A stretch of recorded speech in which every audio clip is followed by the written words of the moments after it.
In the shadow of Hadrian's Wall in the north of Britain, archaeologists are digging through the ruined rubble of a massive Roman mystery. This building, was it built for something special? Totally unexpected, really excited. They're uncovering buried ancient treasures that haven't seen the light of day for nearly 2,000 years. Is that an edge? Because if it's not wall, what is it? This is just bizarre, isn't it? Unlocking the secrets of a forgotten world on Rome's wildest and most northern frontier. Tubbs came along and placed its paw on there. It's absolutely amazing. That's phenomenal. That's just a moment in time.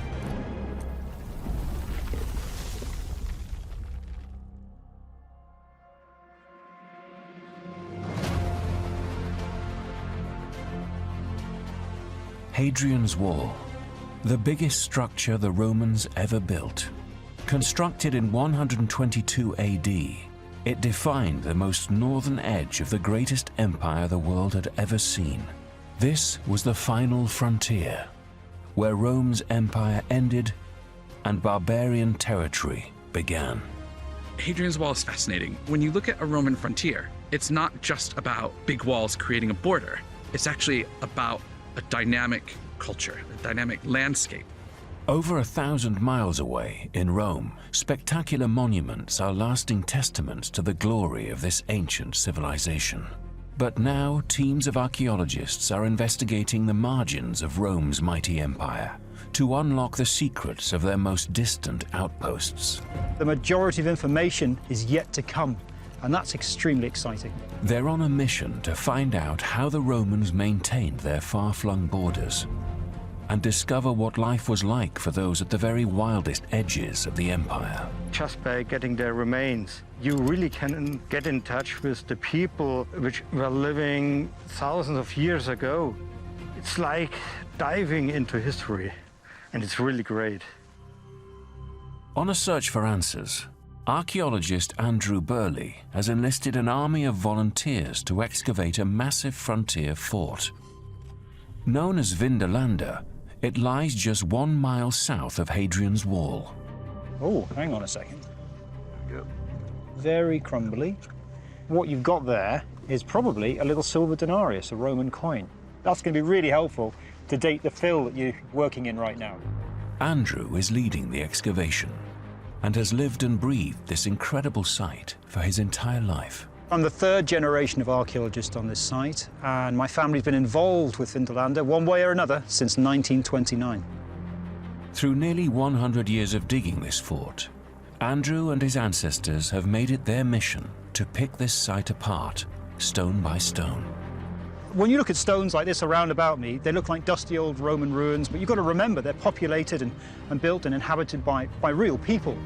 Vindolanda Fort is the perfect place to unlock the secrets of life in this wild frontier. It was built by Roman soldiers sent to conquer this region 50 years before Hadrian's Wall. As the Romans drove north across Britain following their invasion, they faced battles every step of the way. In 60 AD, a southern tribal leader, Boudicca, rebelled against the Roman invasion. She burned down their cities, but finally the Roman army prevailed. Further north, another fierce female leader, Cartimandua, also resisted, but eventually surrendered, handing over rebels in exchange for wealth and protection. But the tribes furthest north would not yield to the invaders. They constantly raided Roman camps and posed a terrifying threat. The Romans needed a solution to the problem. Vindolanda, a huge power base, was the Romans' attempt to quell the barbarian north. It was garrisoned for over 300 years until the end of the Roman Empire. Vindolanda is an incredible time capsule preserved in this landscape. It was the home of thousands and thousands of people. An excavation like this can give us a lot more detail about how those people lived their lives, and it's an opportunity that we just can't miss.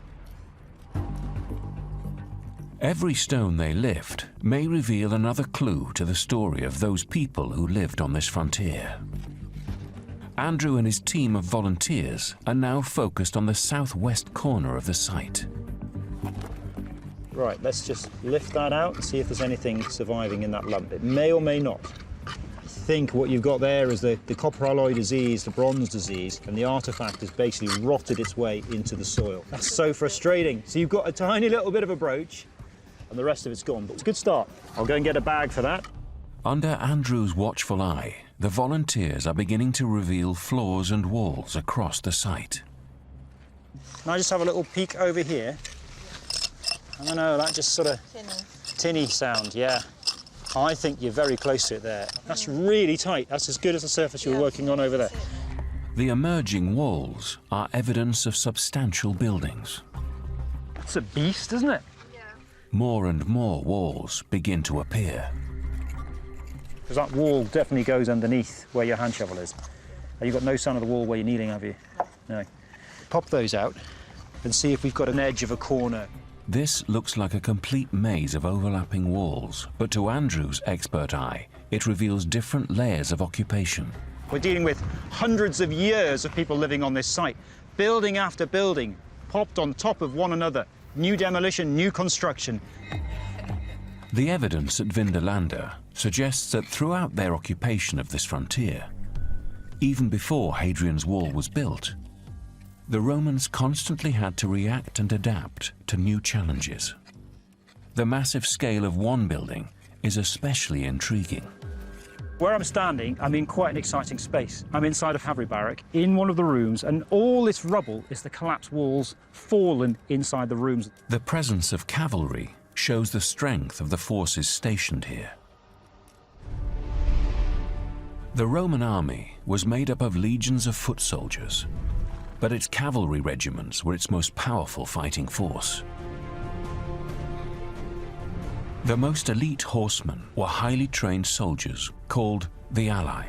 Posted to Britain's frontier, it's clear that Rome had deployed its toughest troops against the northern tribes. Some of the best riders from across the whole empire were selected to join this elite unit. With a daily range of up to 50 miles, they could offer rapid response wherever and whenever a threat arose in Rome's wild frontiers. Andrew's excavations at Vindolanda reveal the true level of military force that the Romans needed to gain and then maintain its most northern frontier.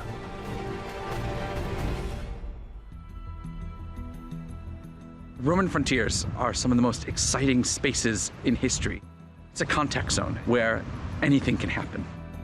Originally from New York State, archaeologist Rob Collins has made Rome's northern frontier his home and his passion for the last 20 years.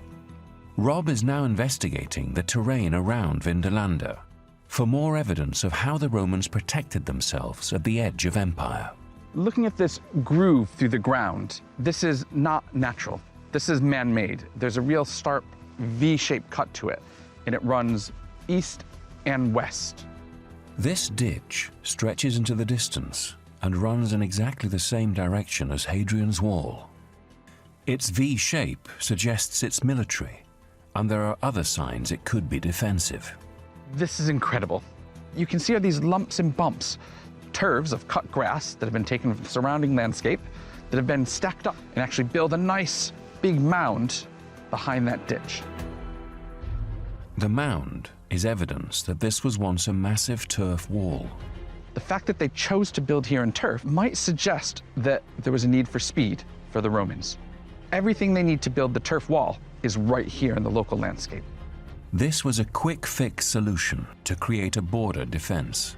The mighty forces at Vindolanda Fort were clearly not enough to hold back the enemy. This is a danger zone. There is warfare, there is raiding. The Romans are in an active landscape that they are securing. This turf wall and ditch were a crucial step in the Romans' struggle to gain this frontier. It was the start of the greatest construction project in Roman history.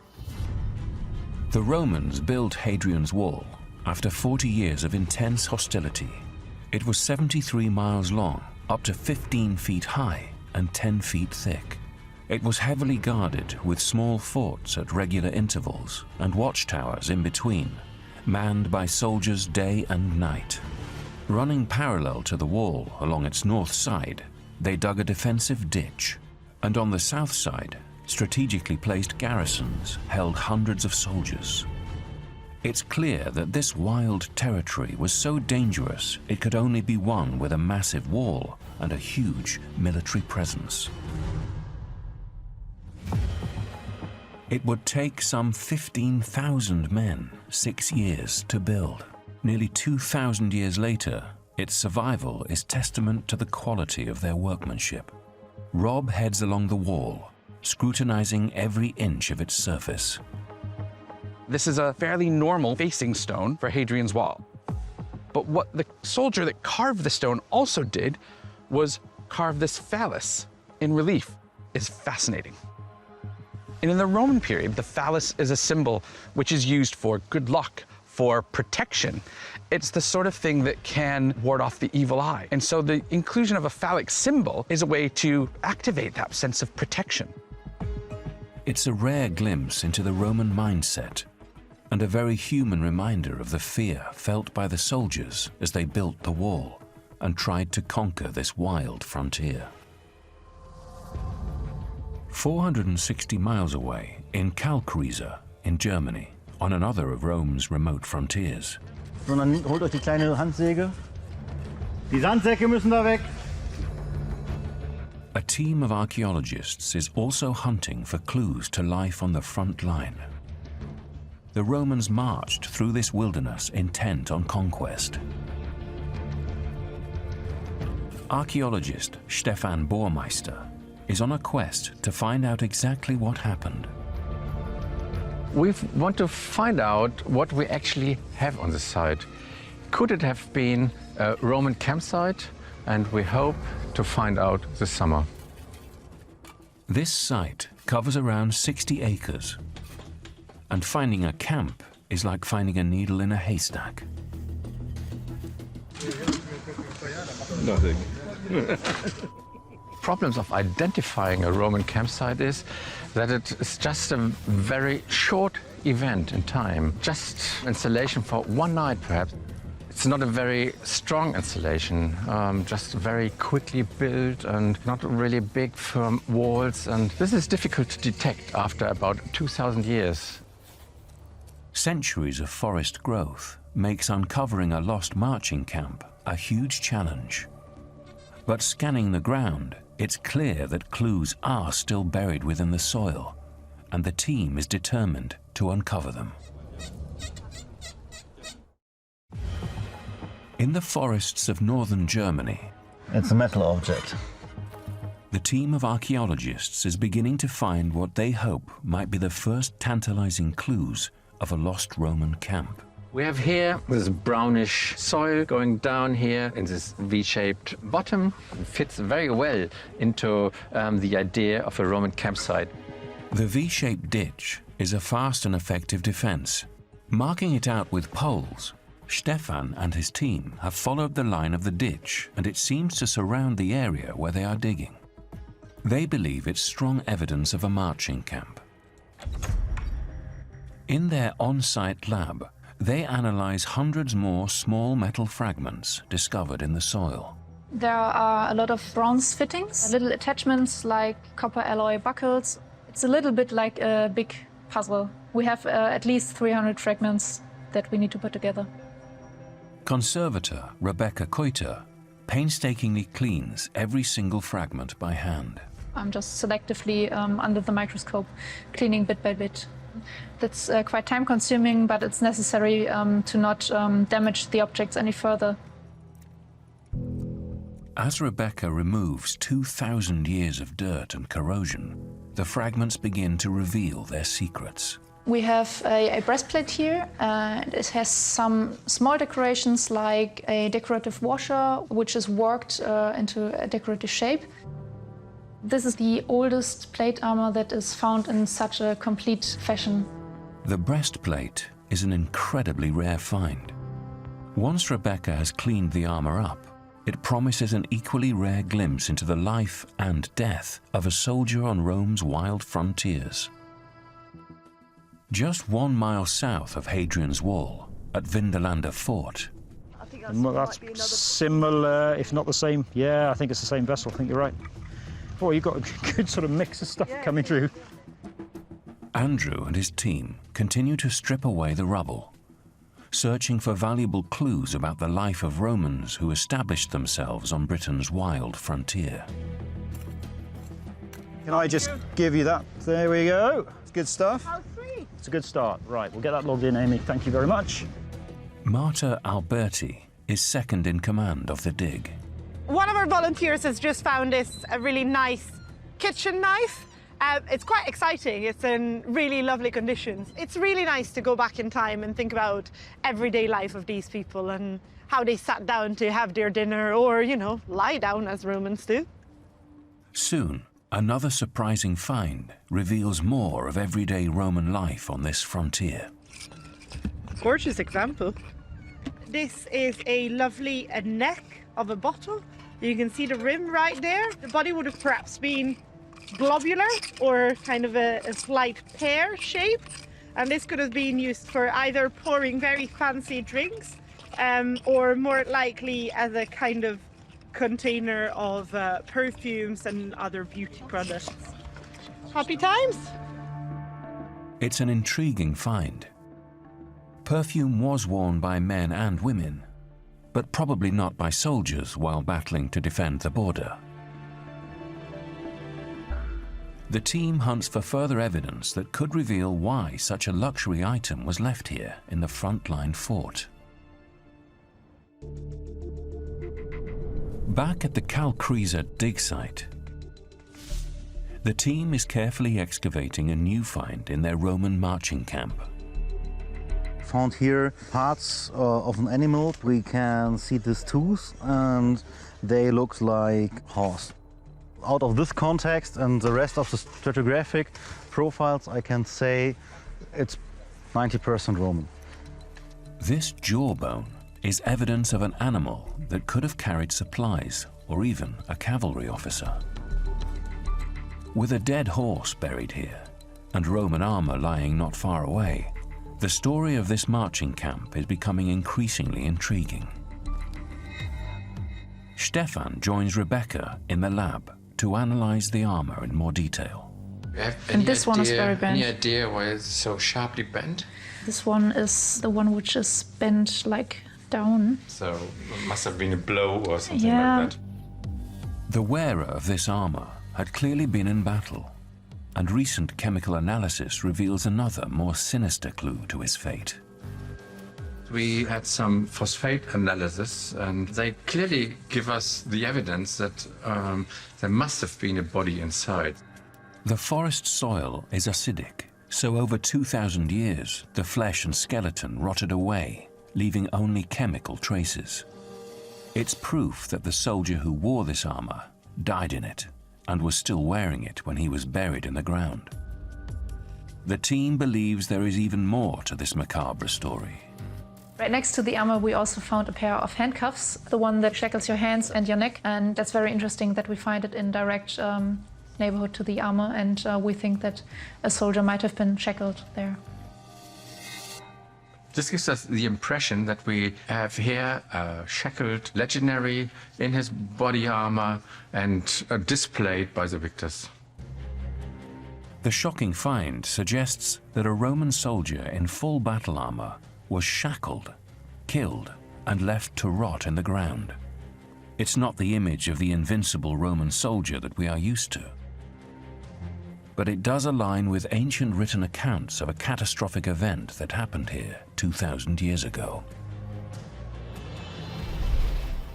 In 9 AD, a German chief and former Roman soldier, Arminius, rose up against the Romans. He spread a rumor of a revolt in the forested north and tricked the Romans into sending 3 legions to suppress it. Arminius knew the Roman legions needed open spaces to organize into battle formation. So he lured them into the Teutoburg forest, where they had to march single file. Arminius's men attacked and massacred 20,000 Romans. One of the biggest military disasters in Roman history. If the Romans wouldn't have lost this battle here in Calgrise, we could suggest that history would have taken a complete different course. Success or failure on Rome's frontiers was clearly key to the empire's fortunes. The Romans aimed to conquer the whole world. After the battle, in the end, they stopped their expansion for the next generations. The Romans were forced to retreat and draw up their German borders further south. In Merglingen, in southern Germany, a team of archaeologists is investigating another Roman frontier site. Over 200 miles south of the catastrophic defeat at Teutoburg, this became the Romans' new Germanic frontier. Das da brauchen wir nicht mehr putzen, man kann anfangen. The dig is led by Andreas Schalflitzel. I'm most interested in the way the people are living here, far away from Rome. The living which is not mentioned in the text everybody learned at school. That's something which is really, really interesting to see and to get it. Show me your rubbish and I can tell you who you are. The team is finding lots of Roman stonework beneath the fields. It looks like a mass of buried rubble. But for expert Andreas, one section has the very distinctive form of a defensive ditch, just like the one in Calcrease. We have this typical V shape. Let's look how deep it is. So we have 1.40 meters, and we think erosion takes around half a meter. So we think we would have a ditch deep up to 2 meters in Roman times. That's pretty impressive. 2 meters ditch is for fortification and defense. So it's very likely that it would be in some kind of military use. A 6.5-foot ditch could be evidence of a previously unknown Roman fort, and a sign that the Romans had to put up heavy defenses in the years following their catastrophic defeat. Andreas heads into the surrounding forest to find out how far the Roman frontier defenses stretched. Here, these are stones between the roots. Here is what we are searching for. These are the stones lying in one line. It is the outside of the wall which directs here next to this tree and comes under this pathway. To Andreas's expert eye, a leafy-covered bank is evidence of a buried ruined structure. Here on the slope we have overgrown section of a very good preserved remains of the wall. If we count the slopes here and the debris and count them together, how high we would get, it was a wall, it was approximately 3 meters high. To investigate the true scale of the wall, Andreas examines high-tech digital surveys of the region. If you go up in the air and using the LiDAR technique, then you can scan the terrain, removing all the trees, and then you will see how this wall is straight going through the forest. It's clear that this once formed part of a massive frontier defense, just like Hadrian's Wall in Britain. Known as the Limes Germanicus, the Romans built this massive border defense in the century following their defeat in the Teutoburg forest in 9 AD. It would eventually stretch 350 miles, include 60 forts and over 900 watchtowers. The Limes Germanicus suggests the beginnings of a new imperial policy. The Romans realized that before they could expand their empire, they first needed to consolidate and defend their borders. 100 years later, Hadrian's Wall became the ultimate symbol of this strategy. Andreas and his team continue their dig to hunt for evidence of what life was like after the Romans heavily defended this border. South of the Romans' wall across Britain, at Vindolanda Fort. I think I found a coin, Marta. The finds keep on coming. Oh, there you go. You can actually see the silver on it. Can't That's lovely. you? Nice. He's got a beard. Almost resembles. Thank Turn you. around, give me a profile. No, it's the Roman nose. Perfect. The treasures the team is unearthing at Vindolanda are not just military artifacts. They suggest that this fort has a more complex story. We have the largest collection of leather objects anywhere in the Roman Empire, and that equates to 7,000 leather artifacts, of which 5,000 are shoes.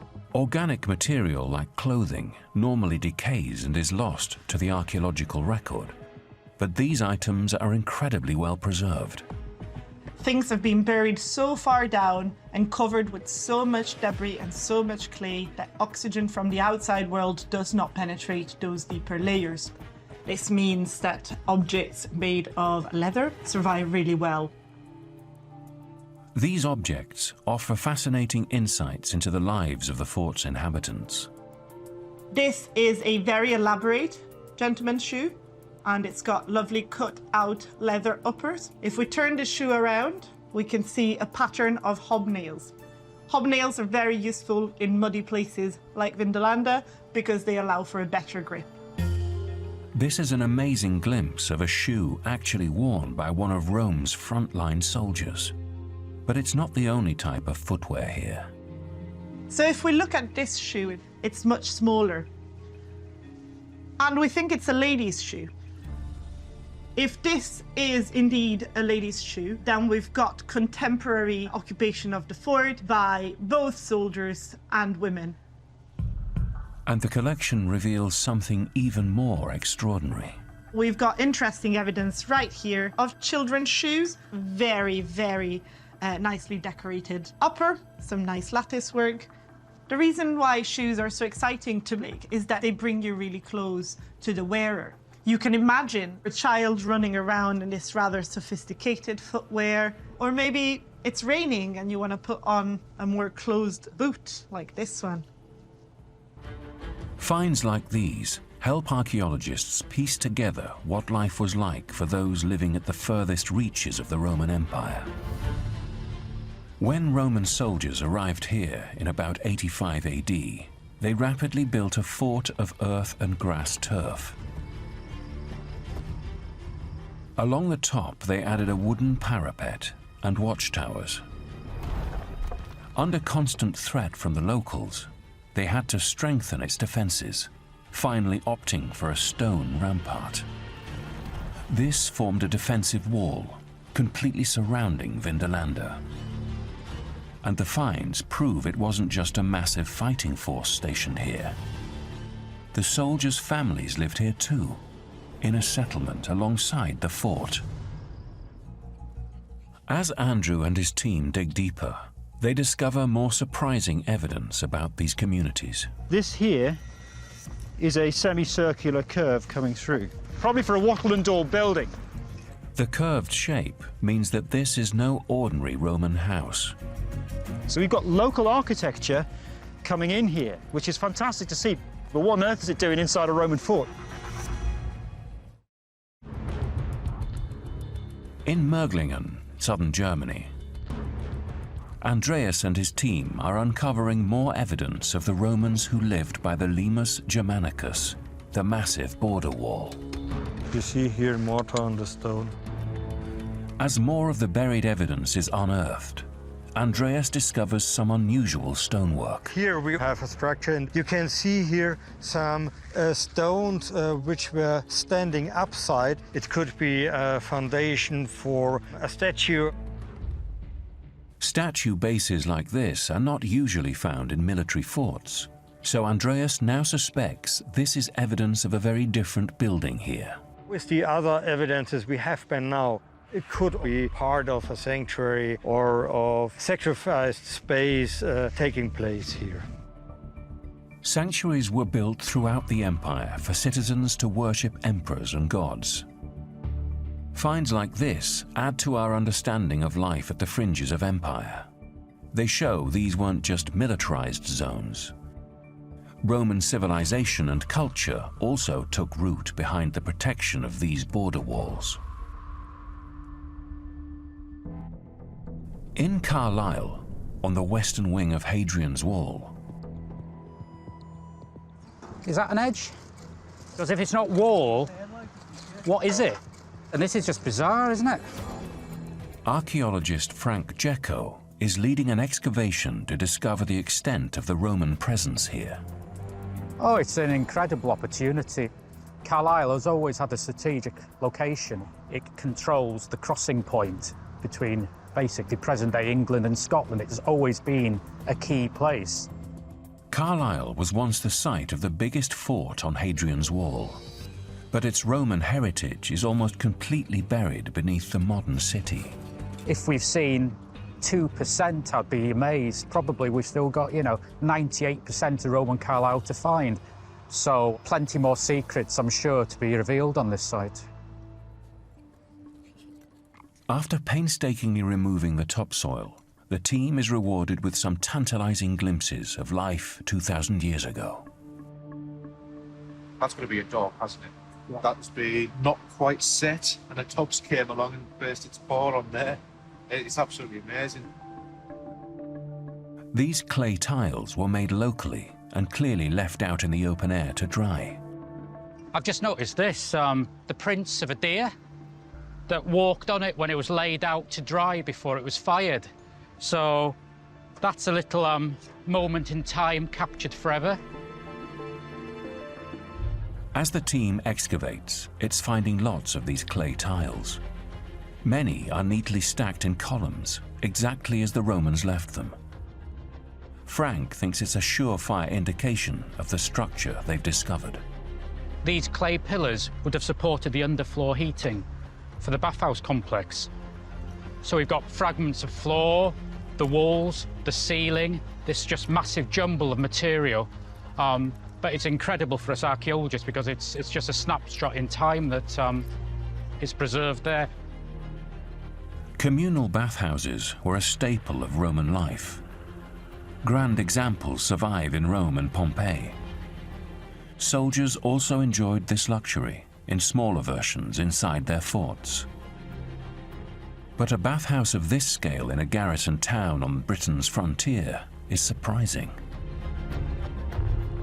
This building is probably 4 times the size of a standard military bathhouse. Was it built for something special? Totally unexpected, really excited. As the team digs, a group of strangely shaped objects are another unexpected discovery. These formed a curved roof. The way they worked is it has a small nozzle and that slots into there, and so you can adjust the angle of your curve on the roof. So these ceramic tubes are thought to have come over from North Africa in the early 3rd century, and they were an African method of making a lightweight roof. Just an amazing bit of the site, isn't it? The more the team digs, the more enticing this bathhouse becomes. It is far bigger than expected in military territory, and there are African influences. The team continues to hunt for more clues to find out what it can reveal about Rome's wild frontier. At Vindolanda, Andrew and his team dig deeper around the mysterious round-shaped buildings that they've uncovered in the Roman fort. Ah, okay.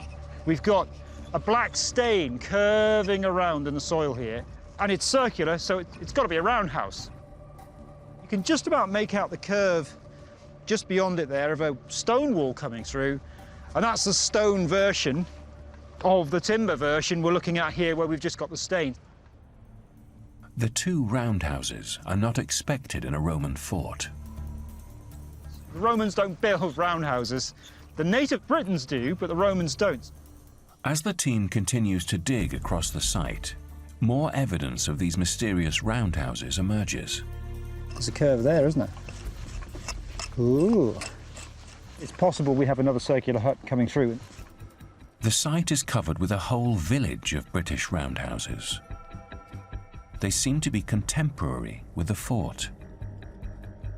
Andrew and the team dig inside them to find out what is going on. That is absolutely gorgeous, beautifully made.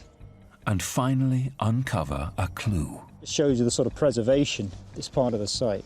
Wow, what a lovely thing. That's definitely Roman rather than British. It's a sort of traditional military style quernstone, a really nice one. Quernstones are tools that the Romans used to grind cereals into flour. It's startling evidence that Romans and conquered Britons were living side by side.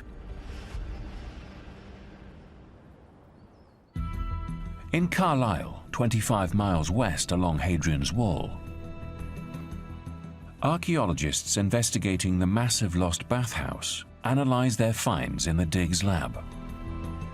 Yeah, no, that's nice, isn't it? Yeah. Just head on. Yeah. Then out and This could be an antler. It's like an archaeological pick and mix. That's beautiful, isn't it?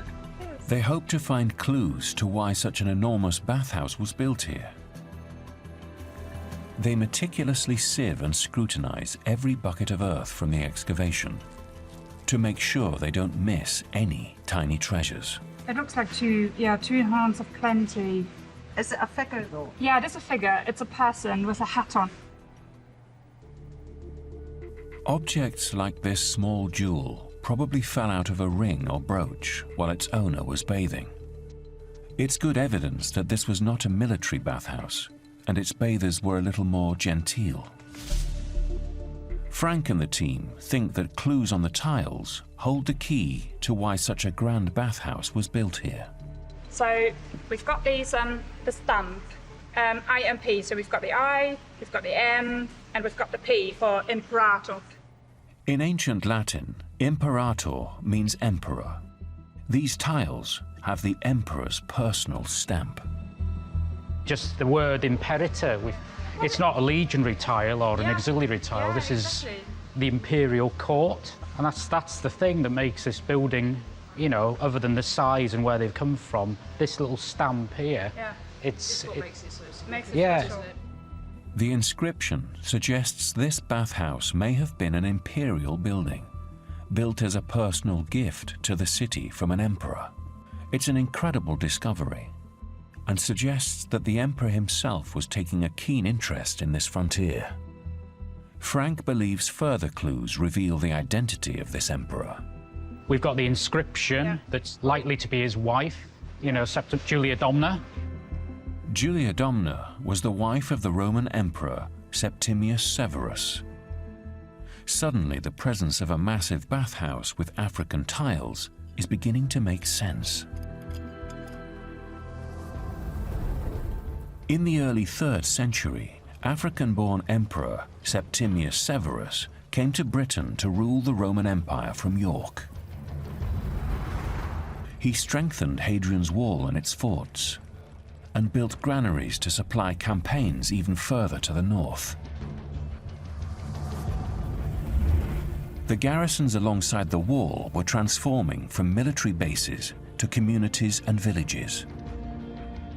And so the emperor constructed Carlisle's spectacular bathhouse as a bold statement that this far-flung frontier garrison was now an established, fully Roman town. By the 3rd century, Carlisle isn't just a frontier garrison town. It's not the Wild West. It was part of the Roman Empire.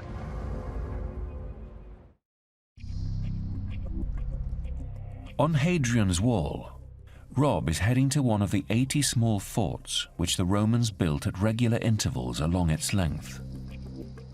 He is on the hunt to understand more about the relationship between the Romans and the locals. Sitting directly on the wall, these installations would have provided one of the first points of contact between soldiers and barbarians. Yeah, these are very nicely prepared and cut stone blocks. You can see how they join together, how they sit on top of each other very neatly. You can see that here and also here on the other side, which has been laid to create a gate. This gate was clearly the main entrance for the small platoon of soldiers stationed here. Venturing further towards the far side of the Mile Castle, Rob spots something intriguing. Now these blocks are really interesting. They're very large, very heavy blocks. These blocks are evidence of another gate. The position of this second gate is a surprise because it forms a break in the wall. What this tells us is not only that mile castles could allow soldiers in from the south, but also there's a gate which allowed access north into barbarian lands. If there are 80 mile castles, if there are 80 gates through Hadrian's wall that can be found every mile along its length, that raises questions about just how closed a barrier the wall is intended to be. This evidence suggests that the Romans didn't close off the frontier completely, and Hadrian's wall wasn't an impervious barrier. With fortified breaks in the wall, they could control who was coming into their territory, and also had easy access points to expand their frontiers further. At the dig site in Carlisle, Frank and the team have expanded their excavation alongside the bathhouse and are unearthing a curious structure. They've uncovered a beautifully preserved cobbled surface, which they believe is a Roman road. We're quite excited about this stretch of road. It's heading towards Hadrian's Wall and a mile castle. Soldiers stationed in the mile castles would have needed supplies. But this roadside is producing a surprising wealth of finds. So this is just some of the stuff we found today from this area, which is a really nice little assemblage. So we've got animal bone, coarse pottery, fine pottery that's been imported from France, nails from the timber buildings, and bits of amphora from southern Spain. So this is just giving us an idea of what was going on in this area. So basically people are preparing food, eating food. So we've got cooking. These are basically just fast food restaurants. The cosmopolitan finds reveal that diners here could enjoy the trappings of fine Roman living from around the empire. This is more like a bustling high street than a military highway. And with gateways in the mile castles, it's possible that this road didn't just head to the wall, it went through it. This could have been quite a busy road with people coming north and south beyond the wall. They could have been coming here just to have something to eat. It would have been probably first place south of Hadrian's Wall, where you could have got a glass of wine. This latest discovery shines new light on life on both sides of Hadrian's Wall. It is startling evidence that it changed dramatically in the 300 years the wall was in use. These new investigations are transforming our understanding of Hadrian's Wall and life in Rome's wildest frontiers. These territories were once so dangerous that they not only required a huge military presence, but monumental border walls to control them. In the shadow of these mighty defenses, Rome began to tame the wilderness. Families grew up alongside the soldiers garrisoned in their forts. Their civilization began to flourish with sumptuous bathhouses and sanctuaries. And people from both sides of the wall may have enjoyed the luxuries of Roman life.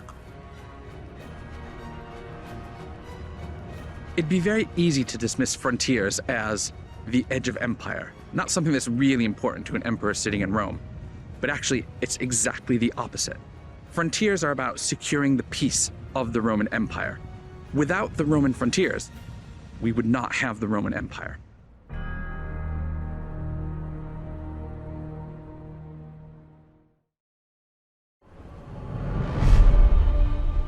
In Herculaneum, Italy, archaeologists make a shocking discovery. At the edge of the ancient town, a skeleton emerges from the dirt. We will study its DNA because we know that DNA tells us something. It's the first new body discovered here in over 25 years. This skeleton could provide tantalizing clues to this town's final moments and the apocalyptic event that sealed its fate.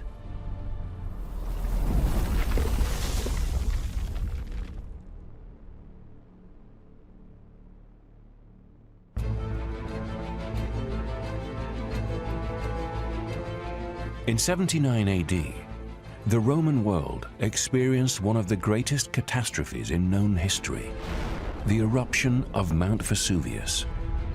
It devastated the surrounding towns and villages, burying them beneath layers of volcanic pumice and ash.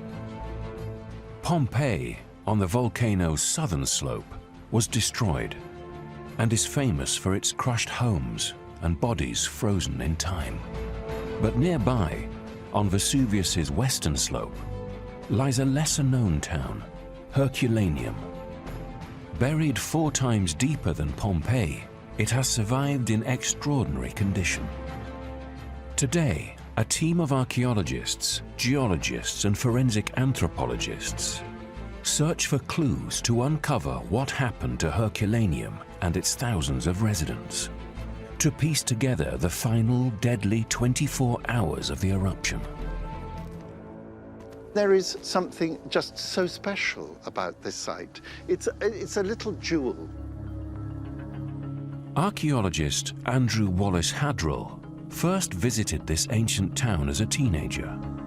He was so fascinated by it that he has spent most of his career working to preserve the site and its treasures.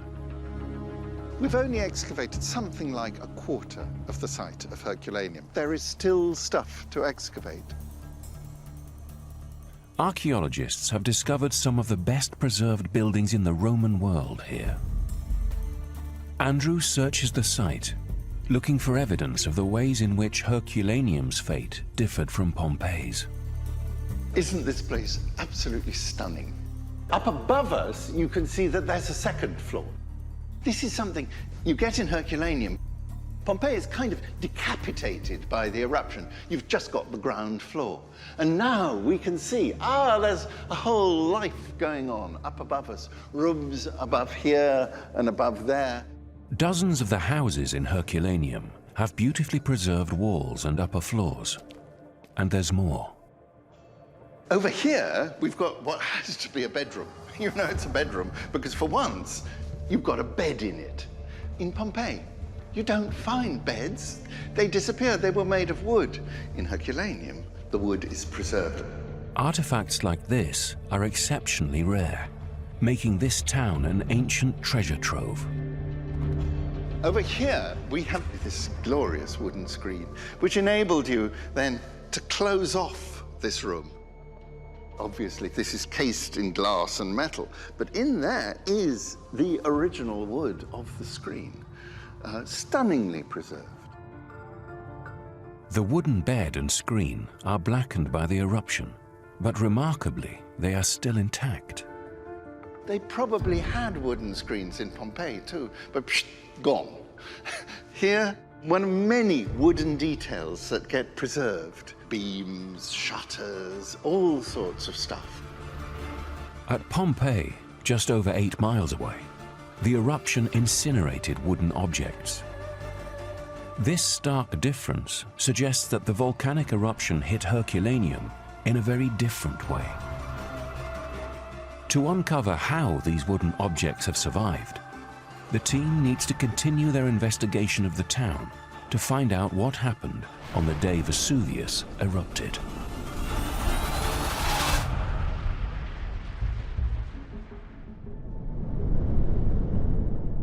"14 miles west of Herculaneum, across the Bay of Naples, Jasmine Elmer explores the location of the former Roman town of Misenum.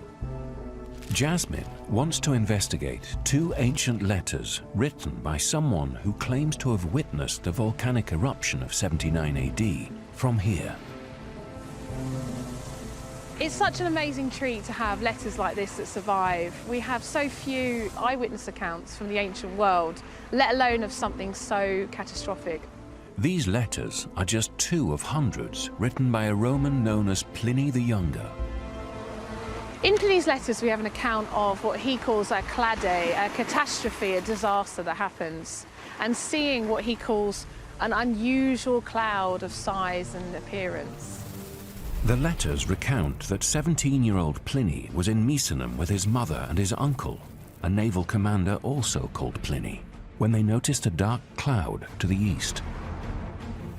Pliny the Elder a natural philosopher at heart, climbed to higher ground to get a better view of the peculiar phenomenon and saw the cloud was arising from a mountain. He ordered a light vessel from his fleet to be readied for him to sail across the bay to take a closer look. But before he set sail, Pliny the Elder received a message from his friend Rectina in distress near Mount Vesuvius, pleading for his help. He turned his crossing into a rescue mission. Pliny the Younger's letters, written in Latin, were penned decades after the catastrophic eruption, leading experts to question the accuracy of his account. These letters were written to the Roman historian Tacitus about 25 years after the event. Now, some people might say that that makes them slightly unreliable. How accurate is Pliny's memory of the events that occurred? Jasmine wants to investigate the letters to explore how reliable Pliny's account of the eruption is. If his story stands up to modern scrutiny, it could help explain what happened to towns like Herculaneum during the eruption. Jasmine plans to follow in the footsteps of Pliny the Elder to see if it would have been possible to launch a naval rescue mission from these waters. Here in the Latin, we see that Pliny the Elder goes in periculum, into the danger zone. Where others are fleeing, he is going. Now, is this true of what happened? Or is Pliny the Younger trying to embellish the bravery of his uncle?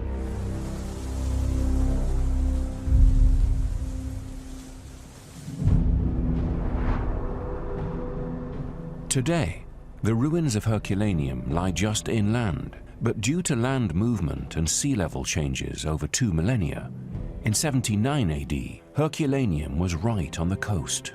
Several bodies have been discovered along the town's ancient beach. At his lab at Chieti University, Luigi Capasso investigates the remains of a skeleton previously excavated here. È un pezzo della tuberosità qua, secondo te? For more than 2 decades, Luigi has been working alongside archaeologists to study the bones of people found here in Herculaneum. He wants to unravel the stories of those who died in the eruption. Their remains could help reveal what happened in this town's final hours. Okay, this is the last. Finished.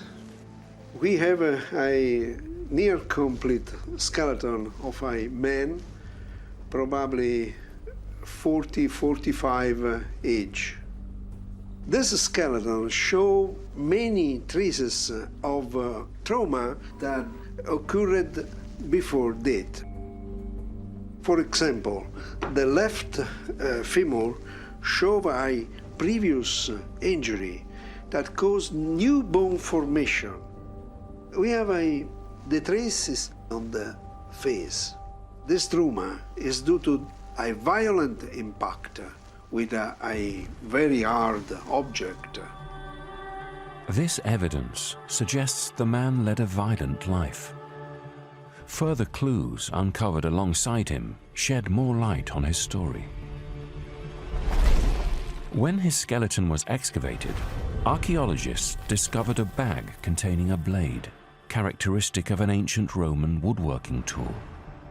By his side, the remains of a sword with an ivory handle.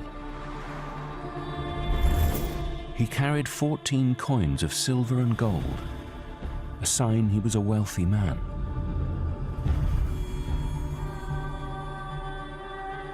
Next to his body, archaeologists discovered the charred remains of an upturned boat. Who was this man, and what was he doing on the ancient beach that day? Examining the skeleton, an intriguing piece of evidence catches Luigi's eye. So, it can be very interesting to see the detail of this part under the microscope.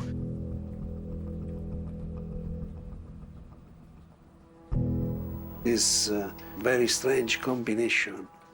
A total compenetration between the metal to the bone. The microscope analysis reveals a piece of metal has fused to the man's hip bone. To try and understand how this happened, Luigi examines an image of the objects found alongside the skeleton. These two souls was found in connection with the body, and probably one of the piece of metal that is lost in this object fused with the bone. Luigi believes the heat produced during the volcanic eruption fused part of the sword to the man's hip.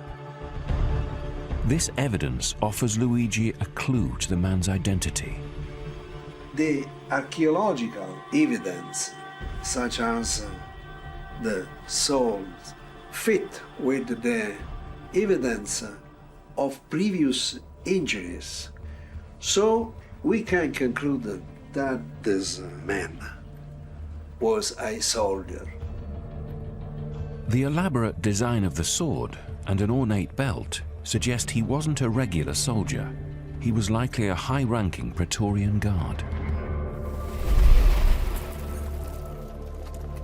The Praetorian Guard was an elite military unit that protected the emperor. Only the bravest Roman soldiers, who had proved their worth in battle, were chosen to join the unit. They weren't just skilled fighters. The Praetorian Guard included specialist soldiers, such as naval engineers known as the Faber Navalis. They served for shorter terms than ordinary soldiers, but were paid up to 3.5 times their salaries. There is no evidence of a military base at Herculaneum. The closest was in Misenum across the bay. This elite naval engineer may have been part of a rescue mission. He could be evidence to support Pliny's account.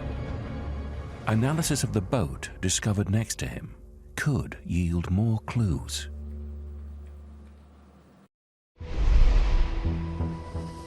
East of Herculaneum, volcanologist Giuseppe Mastrolorenzo ascends the slopes of the infamous volcano, Mount Vesuvius.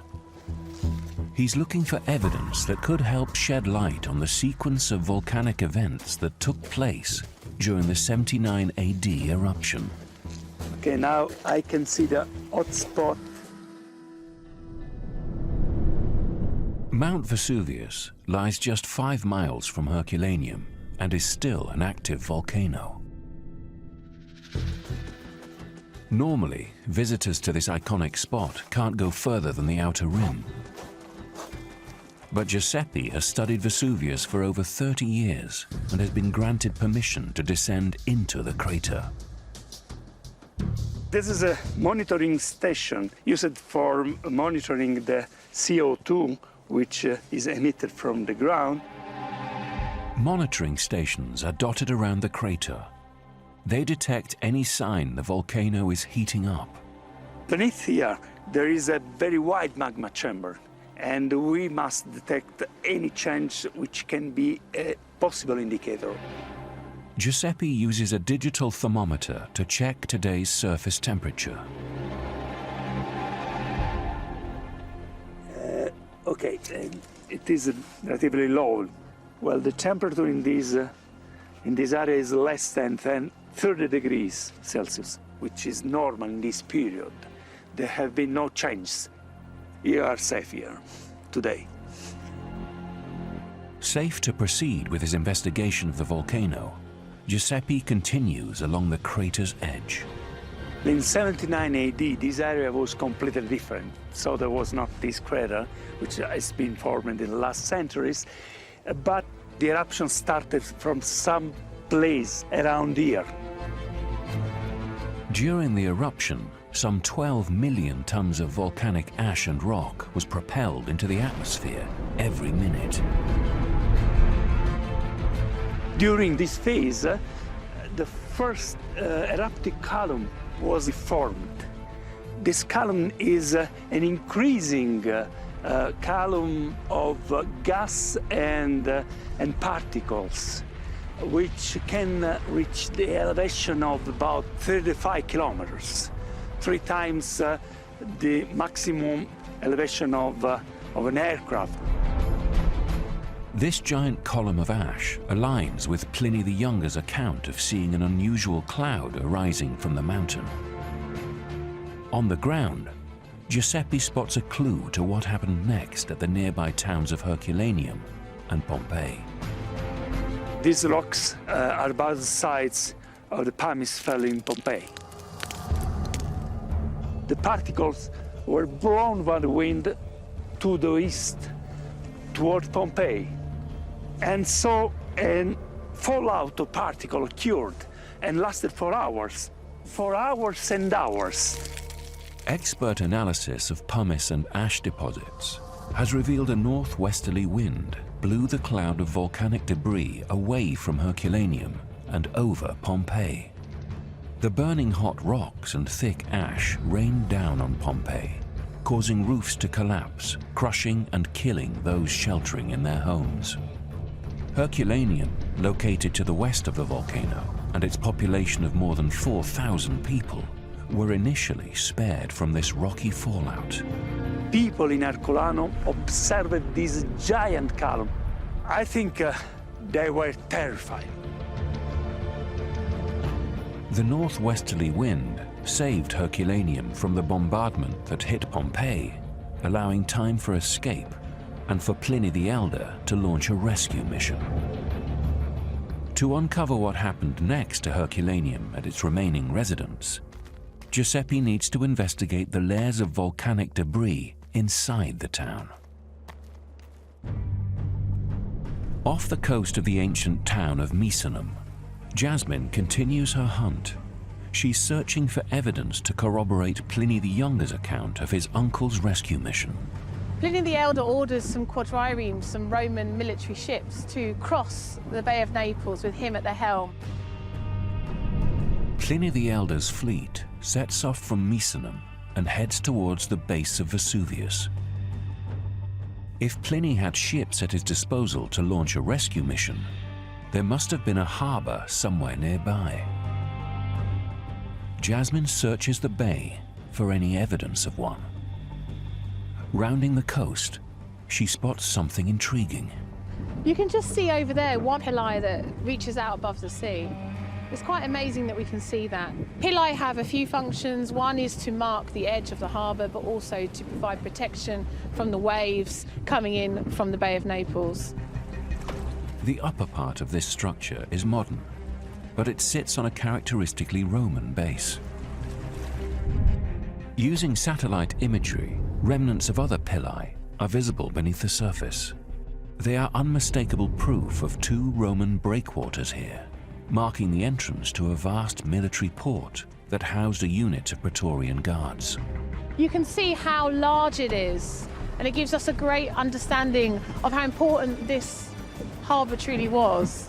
It's all the more evidence that Pliny had some 6,000 men at his disposal. The evidence of the harbour suggests Pliny the Younger's general account of events during early stages of the eruption is so far accurate.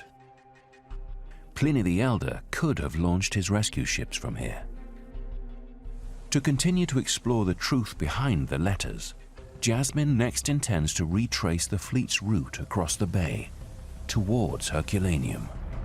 You can imagine the chaos that Pliny the Elder was facing, rushing around and launching his rescue mission to rescue those people at the foot of Mount Vesuvius.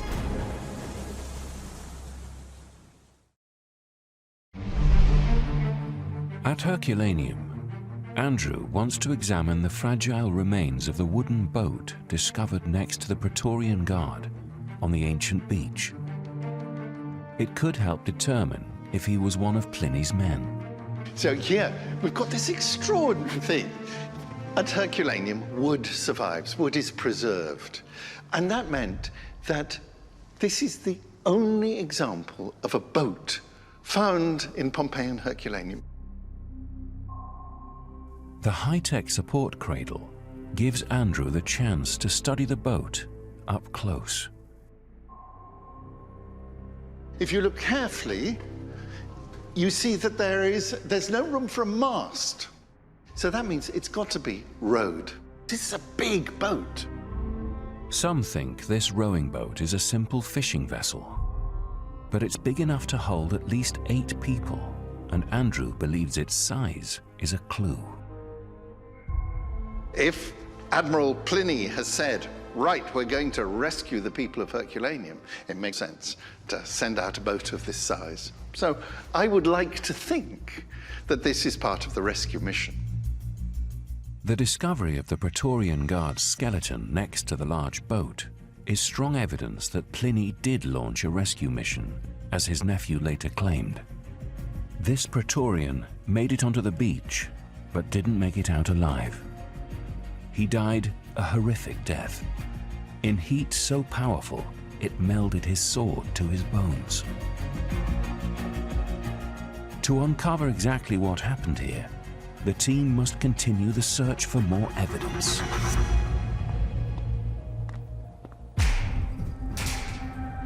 Pier Paolo Petrone has spent most of his career studying the bones found at Herculaneum. L'inizio di questa avventura dello studio, dell'analisi e dello scavo delle reperti delle vittime per me è cominciata nel 95. He's keen to uncover as much as he can about the fate of the people here. Ercolano sicuramente nasconde ancora molte cose da scoprire. At the edge of the archaeological site, on what was once the town's beach, engineers building a wall make a shocking discovery. Pier Paolo was immediately called to the scene, as they have just uncovered a skeleton buried in layers of volcanic debris close to where the Praetorian Guard was found. Questa scoperta è stata una novità assoluta, perché da molti anni sono stati fatti dei lavori qui sulla spiaggia. This is the first new body found at Herculaneum for more than 2 decades.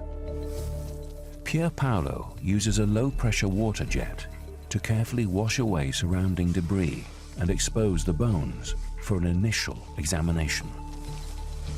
The discovery is so significant, the park's director oversees the excavation. From the first study, anthropological study, we know that he was a man, aged between 40 and 45.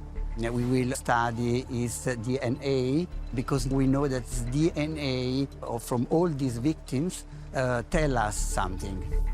Pier Paolo's team carefully removes more debris and uncovers wooden beams lying across the body. Accanto e sul corpo della vittima sono state trovate un paio di travi molto grandi e una trave in particolare copriva completamente il corpo, quindi probabilmente che venivano, anzi certamente, dai tetti che si trovavano sulle case qui. The wooden beams are evidence that something sudden and catastrophic happened here, with a force strong enough to propel roofs across the town and onto the beach. Analysis of the beam's position on top of the body could reveal if these were the cause of death. Quindi è molto probabile che sotto questa parete ce ne siano tante altre. Comunque, per il momento ci concentriamo su questa, che sicuramente ci darà molte informazioni. The team use a handheld 3D scanner to digitally record the position of the skeleton in situ before they remove the remains for further study. Che poi dovremo ricostruire attraverso tutta una scannerizzazione 3D di questo corpo e di quello che aveva attorno. Quindi una documentazione completa del rinvenimento. This new discovery could provide more tantalizing clues to Herculaneum's final moments. The victim's location on the ancient beach adds to the team's understanding of what happened here. And this man was not alone on the shoreline. Years earlier, when archaeologists were exploring buried stone arches outside the town, they discovered over 300 skeletons. In front of one arch, they found a middle-aged woman with her jewelry, precious rings still hanging off her fingers. Leaning against a wall, a young woman. Next to her, they found tiny bones. She was 7 months pregnant. 2,000 years ago, these arches were entrances to boathouses. Analysis of how these victims died could reveal what happened in Herculaneum's deadly final moments. Fewer than 50 bodies have been discovered inside the town itself. Most of the population must have fled when neighboring Pompeii was being battered by falling volcanic rocks. E quindi ci siamo posti la domanda: come mai tutte queste persone si trovano qui? The size and solidity of the boathouses offers Pier Paolo a clue to why these people didn't flee. 17 anni prima dell'eruzione del 79 ci fu un grosso terremoto che portò molti danni qui nella città di Herculaneum, quindi gli ercolanesi conoscevano i terremoti. Le persone si rifugiano qui sull'antica spiaggia dentro queste camere perché sanno che questo è un luogo dove loro potrebbero salvarsi dai terremoti. Earthquakes often occur before volcanic eruptions. In 79 AD, those who chose not to flee the town likely came to these sturdy boathouses for shelter, not knowing they wouldn't be safe this time. Examining the positions of the skeletons, Pier Paolo noticed something strange. L'evidenza più importante che subito mi ha colpito è stata la postura delle persone. Differentemente da Pompei, dove i corpi mostrano una sorta, diciamo, di posizione di difesa, le posizioni dei corpi sono perfettamente preservate, ma assolutamente senza nessuna evidenza di una reazione cosciente. People at Herculaneum were not found contorted and twisted like those at Pompeii. The evidence suggests they suffered a very different death. Analyzing these skeletons could uncover vital clues to Herculaneum's final hours and how the aftermath of the deadly eruption unfolded.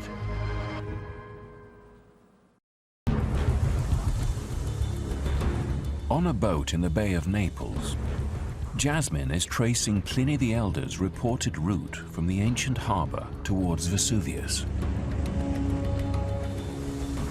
We're now going to cross the Bay of Naples, as Pliny the Elder did with his fleet, to rescue those people at the foot of Mount Vesuvius.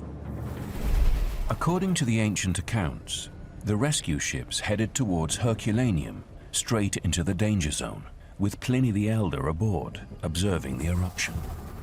But as they approached the base of Vesuvius, giant boulders propelled out of the volcano covered the shoreline, blocking large vessels from landing. So Pliny diverted his ships further south to Stabii, where he was greeted by a close friend, Pomponianus, and planned his return to the base of the volcano the next morning. Jasmine reaches the modern shore of Castellamare di Stabia, the location of ancient Stabii. After an unsuccessful attempt to land at Herculaneum, Pliny the Elder lands here at Stabii, where the conditions are much more favourable. He immediately consoles his friend Pomponianus, who seems terrified by the events that are happening. However, at this time, it's still possible that those stranded around the foothills of Vesuvius had a chance of survival. Pliny's account holds up so far, so there was still hope for those at Herculaneum. Praetorian guards on smaller boats could get through the volcanic debris and make it ashore. But with volcanic stones raining down, the danger was growing.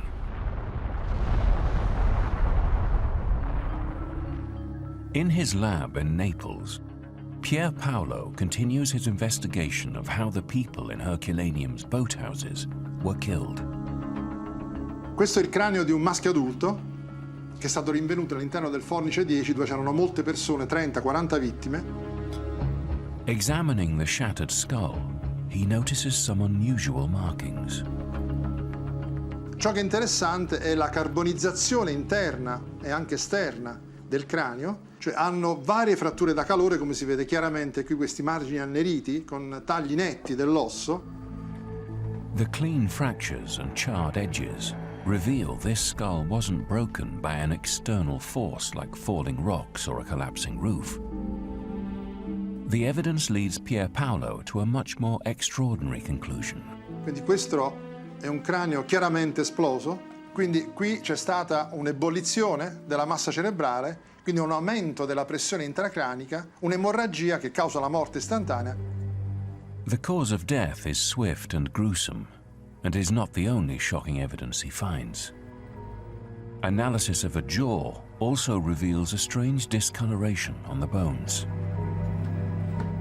Un altro dato molto interessante sono queste incrostazioni rosse, come in questo caso qui in questa mandibola, di questo materiale, di questi residui minerali, ha mostrato la presenza in grande quantità di ossidi di ferro. È la prova che c'è stata una vaporizzazione dei tessuti corporei e dei fluidi corporei, quindi del sangue. There's only one thing that could cause skulls to explode and blood to vaporize. Quindi effetti di una temperatura molto elevata, probabilmente intorno ai 500 gradi. Temperatures of nearly 500 degrees Celsius, 1000 degrees Fahrenheit, could finally explain Herculaneum's victims' poses and the melded skeleton of the Praetorian Guard. Cioè a Pompei, i tessuti corporei rimangono intatti, che ci sono queste posture come se le persone si difendessero, ma in verità questa è una postura post mortem dovuta all'accorciamento, alla deidratazione della muscolatura. Questo non accade a Ercolano perché i tessuti corporei vaporizzano rapidamente e quindi questo movimento non ci può essere. Pier Paolo's investigation reveals that the people in the boathouses and the soldier weren't crushed by falling objects, then covered with ash in which their bodies slowly contorted after death, like many at Pompeii. Death here was swift, caused by an extreme heat that vaporized flesh and boiled brains in an instant. What caused the extreme temperature that devastated Herculaneum, but not Pompeii? Looking for an answer, Pier Paolo examines another shocking discovery. Allora, questa è stata la più grande scoperta della mia carriera.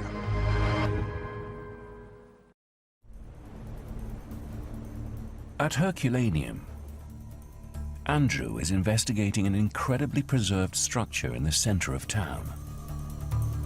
This is an amazing building. Archaeologists made an incredible discovery here. So in here we got a little side room, and this was one of the big surprises of this excavation, because on the whole we don't find skeletons here, but here was one astonishing skeleton.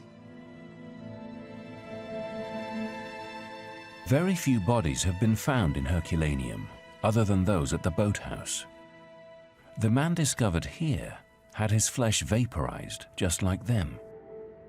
Today, his remains are preserved beneath plastic for protection from the elements. One thing you can notice is that this is a proper bed place. You see there's wood going around all the sides. So this is an official bedroom. But why is he still here? There's an enormous eruption going on. Why hasn't he fled like everyone else? Andrew explores the rest of the building.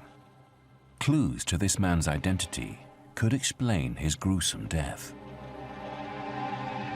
It's always great when you've got an inscription, it gives you a clue. And it starts with words, sacred to Augustus. Then there's this wonderful detail that at the opening of the building, Canam Dedere, they gave a dinner. And who is the dinner for? This is the crucial clue, Decurionibus et Augustalibus, for the Decurions and the Augustales. So these are the two most important groups of people in town, and this must be the College of the Augustales. The College of the Augustales was a place for a cult-like worship of dead emperors, an important practice in Roman culture at this time. This association could explain the identity of the victim discovered in the bed. Here we've got this major public building, and it's at the heart of the town, so it matters looking after the building properly. And that's why you've got a guardian permanently there with his own bed place. As a custodian, this man may have been forbidden from leaving the building while on duty, even in emergencies. So maybe they told him, you stay here. Vesuvius may erupt, you stay. Yes, boss. As archaeologists worked to excavate the custodian's remains, they discovered strange black fragments surrounding his skull. Pier Paolo was part of the team. Intrigued, he took them back to his laboratory to find out more. Ero lì che stavo pulendo un po' il cranio che era completamente coperto dalla cenere. All'improvviso ho visto questo frammento vitreo scintillare e quindi mi sono chiesto che cosa fosse. Pier Paolo needs a special microscope to examine the strange fragments. Ciao Alessia. Ciao Pierpaolo. Using this high-powered stereo microscope, Pier Paolo can view the surface of the fragments in incredible detail. Qui a questo stereomicroscopio noi possiamo vedere in dettaglio la struttura di questo materiale vetroso. L'analisi biochimica di questo materiale ha dimostrato che all'interno di esso sono preservate perfettamente alcune proteine tipiche dei tessuti cerebrali e quindi questo ci dà la conferma che di fatto questo è un cervello vetrificato. Quindi noi sappiamo che questo materiale è praticamente il cervello di questo custode, di questo individuo. The biochemical and microscopic analysis reveals this man's brain was turned into glass.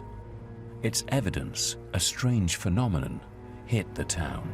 Questa è una scoperta molto importante perché vuol dire che Hercolano all'inizio dell'eruzione, ma poi c'è stato un rapidissimo raffreddamento, perché solo un raffreddamento molto rapido può procurare vetrificazione. The custodian of the College of the Augustales was killed by extreme heat, which vaporized his flesh and melted his brain. Rapid cooling then turned his molten brain to glass.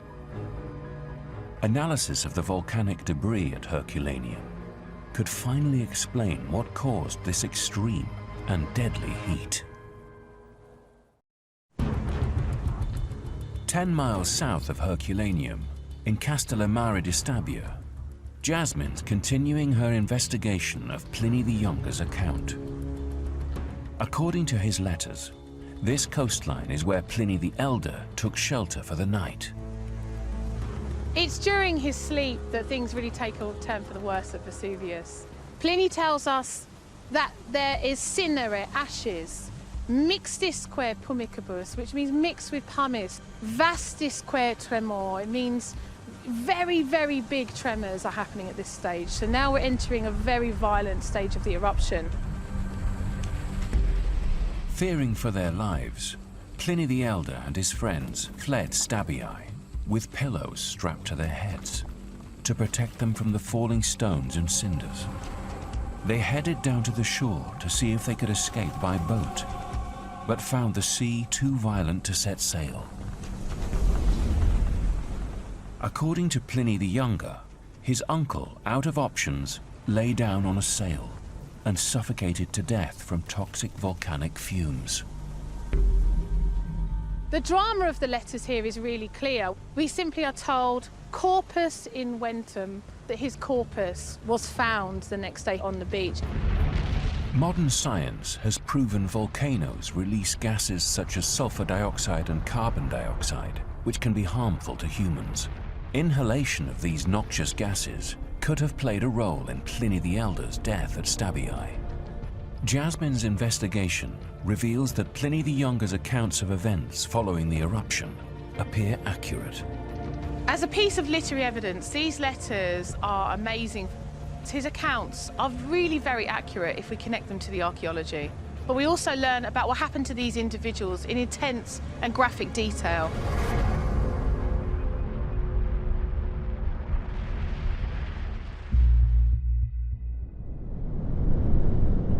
At Herculaneum, Giuseppe heads to the edge of the ancient site, to a tunnel excavated into the solidified volcanic debris known as tuff.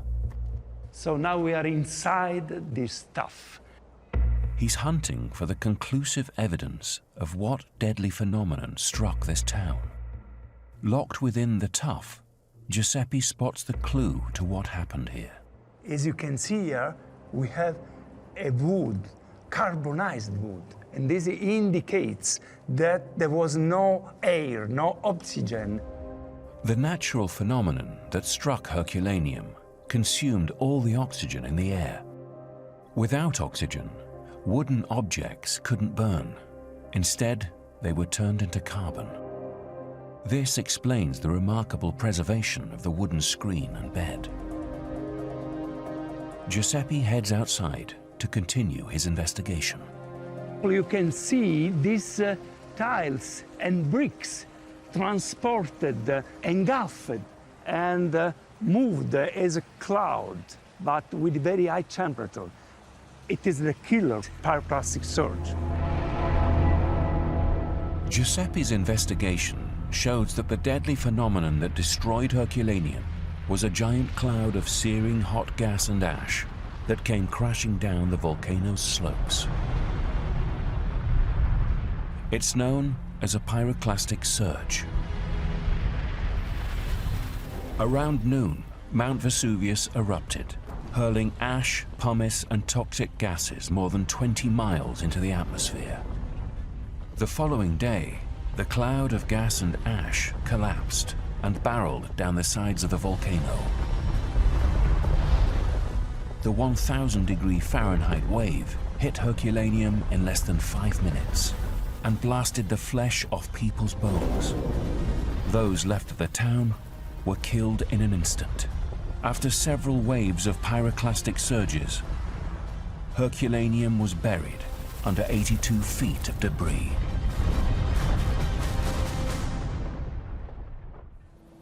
It's unbelievably gruesome, the moment of destruction, but what is catastrophe for them is wonderful for us. Because it's that destruction that preserves for us very, very vivid traces of what life was like just then. Herculaneum's final moments are slowly being uncovered. The evidence discovered by archaeologists reveals that hundreds of citizens fled to the beach, where brave soldiers attempted a rescue mission. Blood-stained bones and fused metal weapons reveal an intense heat that killed these unsuspecting victims. And miraculously preserved wooden objects are proof of the rare pyroclastic flow that buried this town for 2 millennia. As experts continue to investigate this preserved ancient wonder, their discoveries will shed new light onto one of history's deadliest eruptions.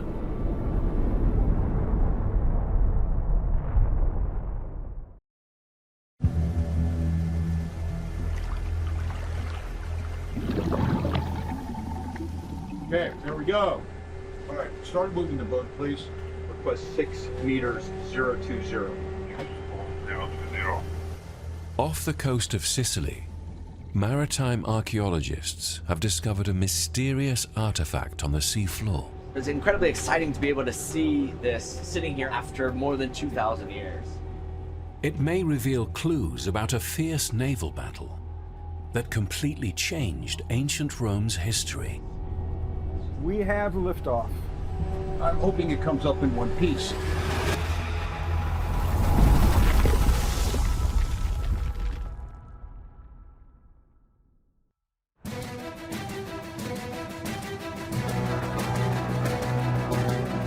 Rome, the eternal city. 2,000 years ago, it was the greatest city of the ancient world and the heart of a mighty empire that stretched for almost 3 million square miles.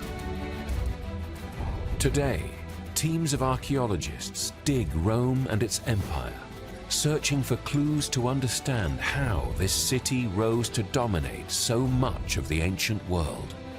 For me as an archaeologist, this is a great site because you can see the growth and the rise of the Roman Empire. How did this one city conquer the entire Italian peninsula, the Mediterranean world, and beyond? We follow excavators as they investigate how Rome and its people drove an incredible expansion from city-state to imperial power. In search of answers, Canadian archaeologist Yves MacDonald has come to the heart of the ancient capital. Here it is, the Roman Forum, the center of the city of Rome. The very essence of the city that became a world empire. Yves has been studying the Romans for over 20 years. I find the Romans absolutely fascinating. If you don't understand the Romans, you really can't understand so much of Mediterranean history, of world history. To see evidence of Rome's early ambitions of conquest, she's heading to one of the city's oldest structures, built in the 4th century BC. Here we have a massive defensive wall. These stones that we look at come from a site outside of Rome itself. They were quarried from a city called Veii, which isn't very far away. It's only on a tributary of the Tiber River. But it is a symbolic place because it stands for one of Rome's great early conquests. From its earliest times, Rome had a thirst for war and conquest, even before it was a powerful city. In the 4th century BC, Rome was a vulnerable city-state. It had a track for chariot racing and mass entertainment, the Circus Maximus, temples for worshipping gods and for public meetings, and many houses made of mud brick and wood. It was spread across 7 hills, an area of 610 acres, and was protected by a huge wall, 32 feet tall, built in response to repeated attacks. How did this city begin the conquests that led to its complete control of the Mediterranean world? This wall tells us about 2 aspects of the Romans. One is their aggressive conquest of their neighbors with their taking of the city of Veii, and the other is their incredible resilience in the face of challenge. It was a zero-sum game, conquer or be conquered. In Trapani, Sicily, 260 miles south of Rome, I think moving further east to delineate the battle site is a great plan. maritime archaeologist Peter Campbell and his colleagues from the RPM Nautical Foundation are setting sail on a state-of-the-art research vessel, the Hercules. They're looking for traces of a brutal naval battle fought in the 3rd century BC. The Battle of the Egadi Islands is one of the most important ancient naval battles that took place. This is a point where history changed. Bridge lab, tourist boat Intrepido is approaching on your port side. Copy that. Peter is a specialist in ancient marine warfare. He hopes the mission will provide clues to how the Romans mastered the seas to achieve one of their most important conquests. The significance of this battle is that Rome took on Carthage, which was a superpower at the time. It's really exciting to be part of this project for me because there's very little evidence for ancient warships that has survived. Ancient historical accounts reveal the clash took place off the western coast of Sicily. To identify the full extent of the battlefield, the investigators used the very latest search technology, including side-scan sonars, which map the seabed. The search area is 5.5 times larger than Manhattan, and we're sitting on a research vessel 100 meters above the seafloor, so it's a bit like searching for objects that are less than a meter wide from sitting on top of the Empire State Building. Peter and the team have identified anomalies on the seafloor. The challenge now is to examine each of these targets at a depth of 260 feet and find out if they are traces of the battle. The archaeologists head to one of the most promising sites. Copy that, slowing down 2.7. 40 meters to go. The team launches a cutting-edge remote-operated vehicle or ROV. The ROV serves as our eyes on the seafloor. Technology like this has revolutionized maritime archaeology. Long-lost treasures are now within reach. This underwater robot houses a high-res camera, allowing the archaeologists to study their targets close up. With the ROV successfully deployed, Peter and the team can now examine every inch of the sea floor. If you spin left, we might have a little flicker of something. We can try and see if anything flashes. Dave, do you know what current is here? 1.0 from 350. The ROV moves carefully from target to target. Got something there, about 8 meters away. I think it's a rock. What do you guys say? Rock. All right, let's keep moving. If you come back up, it's a bit like looking for a needle in the world's largest haystack. So what we're trying to do here is search this area and hope that something pops out of the abyss.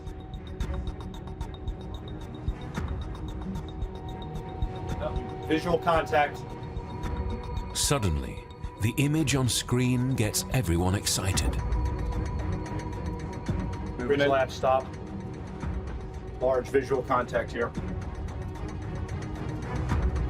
Trying to keep him down. Looking down. There it is. That's a beauty. Bingo. In Terracina, 50 miles southeast of Rome, a team of archaeologists is digging at an intriguing site on top of a mountain. This is the central place where all the people from Terracina are coming together to worship their gods.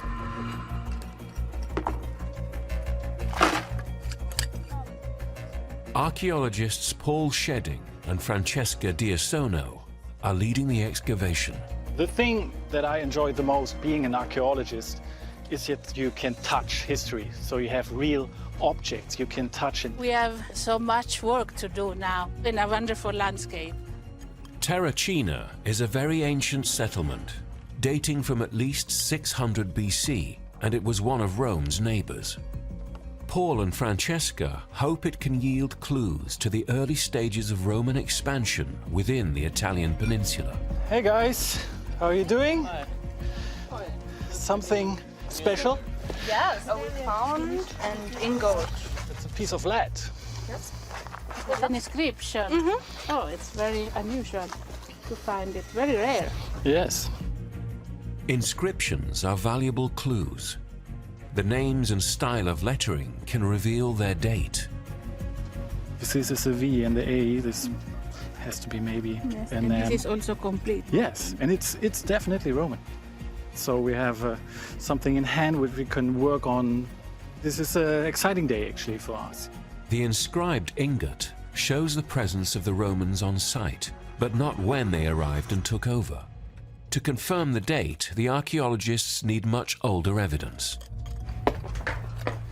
Hi guys, how's it going? Fine. Francesca checks in with her team in another section of the site. How about the material, what you find? We found some pottery, some black glazed. I think it's a piece of pottery. Yes, you have to keep it. Every tiny shard of pottery they find can provide vital clues. To the expert eye, minute differences in shape and decoration can be evidence of place and time of production. We found big plates of Roman period from, I think, 2nd century BC. This is a big jar for containing food. This is pre-Roman pottery, but it's very, very small. This is pre-Roman because it's handmade pottery, so before Rome arriving here. The pre-Roman pottery is mostly found in deeper archaeological layers, which points to a date of Roman conquest. Terracina as a Roman colony started at the end of the 4th century BC. From its earliest times, Rome started clashing with its neighbors, and was slowly expanding. In the 4th century BC, it kept pushing south to Terracina and beyond to the Bay of Naples. By the middle of the 3rd century BC, Rome controlled most of the Italian peninsula. The excavation is going well for Paul and Francesca, but many mysteries remain unsolved here. The temples and the architecture were built in different steps, so we want to get also a clue how this whole area developed and to link all the structures to the rise of Rome. Off the coast of Sicily, Look at that. Peter and the team are trying to work out what the sunken relic is. Oh, it's all twisted and covered in fishing line. Johnny, can we get on the back? Yep. Okay, I'll come up and start moving around so you can try and get a good overall view. The team hopes this evidence can identify a section of the battle site where Rome fought for mastery of the Mediterranean. Look at that. That's a ram. Woo! It's a bit of a jumble, but underneath all of that, it looks like a really impressive, robust ram. This ram was attached to the front of a ship. It was designed to strike and sink enemy vessels. This is an incredible discovery. It extends the battlefield, and it tells us that it covered a huge territory, much larger than what we expected. Now, the archaeologists want to lift up the ram and examine it closely. They want to find out if it's Roman or Carthaginian. Team members Jim and Johnny are figuring out how to do it without damaging the fragile find. We're going to have to deal with that ship, the line that's snarled around it, and get some kind of rigging on it, don't you think, Johnny? Yeah. To bring it up. I think we need divers in the water to try and release that. In Tunis, the capital of Tunisia, archaeologist Najib Ben Lazreg is investigating Rome's great rival in the Battle of the Agates, the Carthaginians. I became interested in archaeology after reading about a discovery done in Egypt. I knew that Tunisia is full of ancient sites. Wherever you dig, you find something. He heads to the seafront of the modern city, looking for ancient remains. We are in the middle of the military harbor, which was around. In the very middle, we have an artificial island because the harbors were dug in the mainland. They didn't have jetties. Carthage's harbor was a masterpiece of ancient engineering. It could fit up to 220 warships. The foundation of the power of Carthage was due to their control of the sea routes. In the 3rd century BC, Carthage was a major power. Their navy gave them control of territories on the Mediterranean coast. They had fought the Greeks for over 300 years to conquer western Sicily. In 264 BC, Carthage seized the port of Messana on the east coast of the island, only 3 miles from Roman territories on the Italian mainland. Sensing danger, Rome sent troops and ships to Sicily, triggering war with Carthage.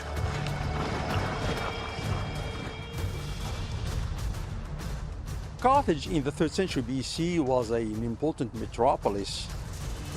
The Carthaginians were master seafarers. Their ships outnumbered the Romans.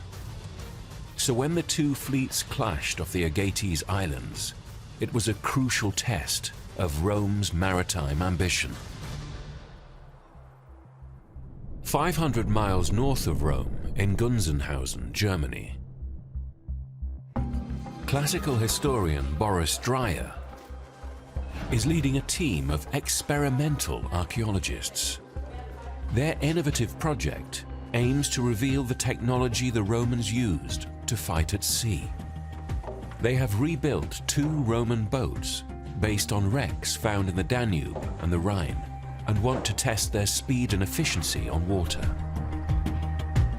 The best preserved wrecks can we find here in Germany, not in the Mediterranean. They were fixed on the bottom of the river, so the conditions were airtight and the ship could survive this 2,000 years. The wrecks only provide partial evidence. Boris has had to make some mathematical estimations in important places. This is the ram of the boat. We don't actually know the length of the ram. This length is just a guess, but we know that there must have been a ram. This boat is a quarter of the size of the ones used in the Battle of the Agates. Its ram is made of wood, unlike the bigger boats whose ram was bronze or iron. Boris thinks the ram reduces the turbulence alongside the hull and keeps the boat balanced as it cuts through the waves. This kind of design makes the boat more stable in water because the boat is very shallow. The next challenge for Boris and the team is making the boat waterproof. He wants to try an ancient method using hemp, one of the earliest plants to be spun into fiber in the ancient world. Hemp is important to make the space between the planks dense. The planks are pressing to each other so that no water will come into the boat. When the wood is wet, it expands, compressing the hemp between the planks and sealing the hull. But problems soon emerge. Also hier ist ein Loch, so etwa 20 Zentimeter. Also da bin ich ja sogar gar nicht, da komme ich gar nicht hin. Some of the hemp has been pushed in too far, leaving gaps between the planks. Da habe ich halt den Eichen. Hier, genau. This can jeopardize the boat's seaworthiness because the planks will not be locked together. Boris must make sure all the gaps are filled, or his boat could sink. In Terracina, Paul heads to the center of the modern town. Here are some inscriptions left. Here it's the letter I, then V or U, and S. This is the inscription of the man who financed the forum. The full inscription reads Aulus Aemilius. He was a wealthy Roman citizen. This is the ancient forum, and this is the actual ancient floor. Wherever Romans like Aulus Aemilius went, they rebuilt Rome. Their new subjects soon enjoyed the benefits of life under Roman rule. Right next to Terracina's Forum, another ancient structure helps reveal how the Romans took control of all Italy. The most important thing here is the road over there you can see coming from the north and going through the south.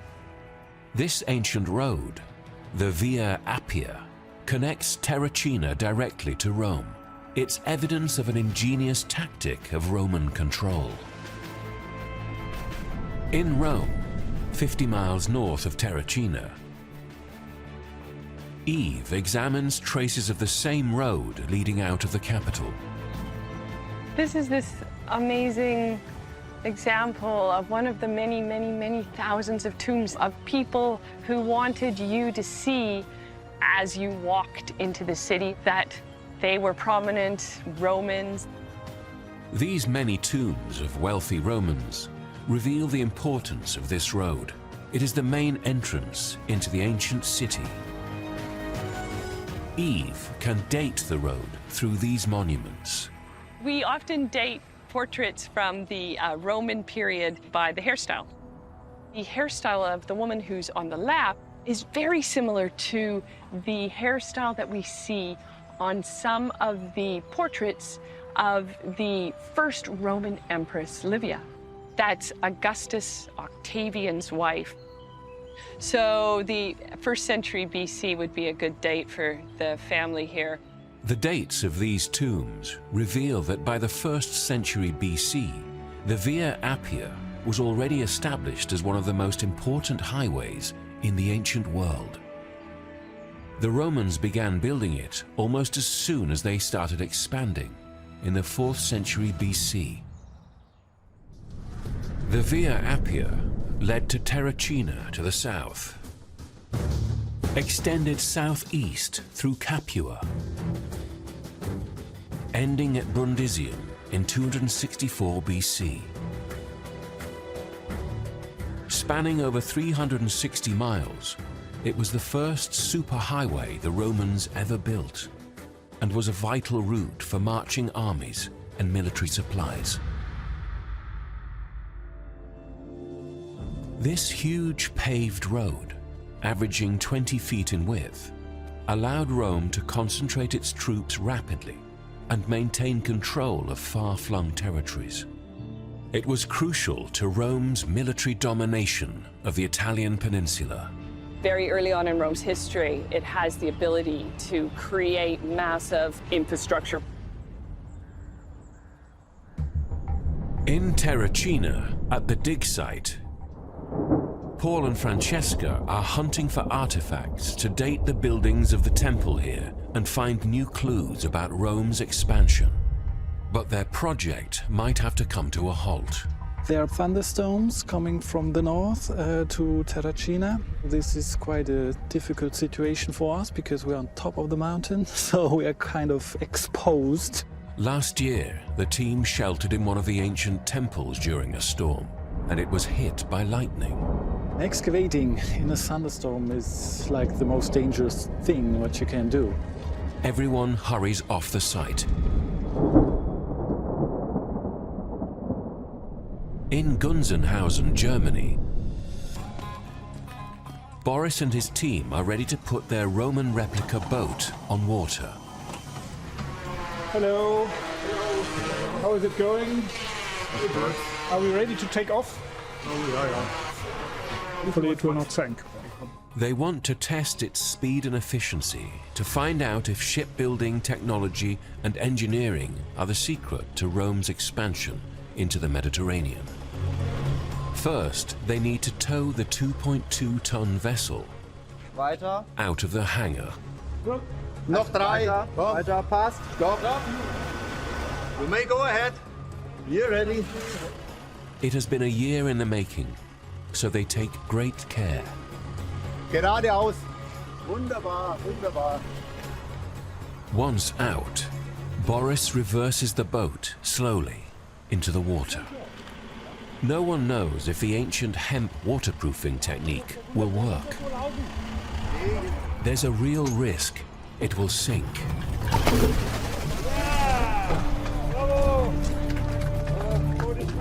The boat is finally afloat.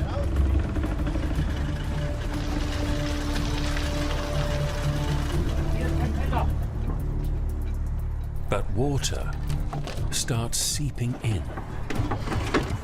We just have to look, yeah, it's not sure. Water is coming in, but it seems to be okay. It's a right amount of water. The boat can handle around 3 inches of water inside the hull, but more could become dangerous. This allows the planks to expand and lock the hemp inside. Okay, done. Hit on. The Roman shipbuilding design is so far proving solid. Off the west coast of Sicily, the divers have cleaned up the ram and wrapped a strap around it. Peter and the team aboard the Hercules are getting ready to lift it. On the blue gear. Okay, we got a ram. Here we go. All right, start moving the boat, please. Request 6 meters 020. The main challenge is to attach the strap to the ship's powerful crane without damaging the brittle ram. Back deck, deploy the crane. Copy that, deploy the crane. First, the ROV has to pick up the heavy hook of the crane. Dave, if you could just keep an eye on the tether in the top left. Right. No. Left. We'll go with the left. Yeah. Down. Hey. Okay. Then it needs to pass the tether of the strap through the crane's hook. You have to spin around, come in that way. Back up, back up, back up. Let it clear. Each movement of the ROV kicks up sand, reducing the water visibility, so progress is slow. You got a straight shot in. Straight shot in now. Push right. All right. Eventually, the two are connected. Does everybody agree we're clear? We're clear. All right, let's lift. The ram has been underwater for 2,300 years. There's a huge risk that lifting it will tear it apart. Everyone in the control room holds their breath. I'm hoping it comes up in one piece. Yeah. Up 3 meters. Coming up.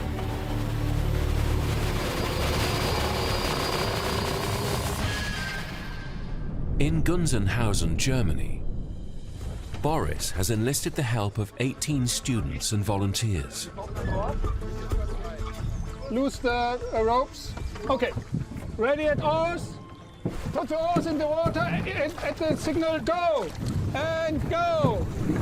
And go. They want to find out how fast a Roman ship is and how easy it is to maneuver. It could reveal if engineering gave Rome the edge in naval warfare. Against the wind. They are rowing against the wind. Very, very, very difficult, rough.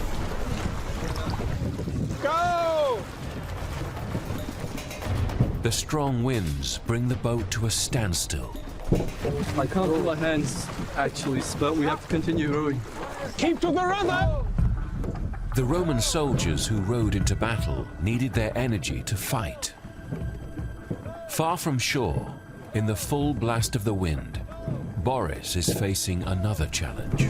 There's no modern keel, and we only have the grip with the rudders in the back part of the ship. The ancient keel of the boat is flat. It only extends around 13 inches underwater. The wind is coming from the side and the ship is drifting. In windy conditions, the flat boat drifts dangerously. Boris tries to direct his team and stabilize the course. Nur Steuerbord rudern, Backbord ruder rein, Steuerbord rudern. In battle, losing control of the boat could be fatal. Los, Backbord fertig, rudern. The Roman admirals and mariners must have been extremely well trained to navigate large ships at sea. Back on course, the boat quickly starts gaining speed. I think the design is rather good. It's a fast ship. The boat averages 4 miles per hour, but it can reach up to 8 miles per hour during a sprint. At this speed, plunging into another ship with a ram attached to the front would cause catastrophic damage.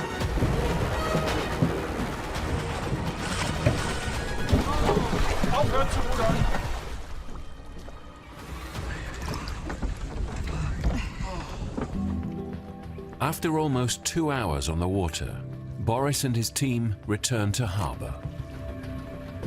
Before starting, I thought it would be harder. Against the wind, it's quite exhausting, but once we are at some speed, it's much easier, and I think we could do it for some hours.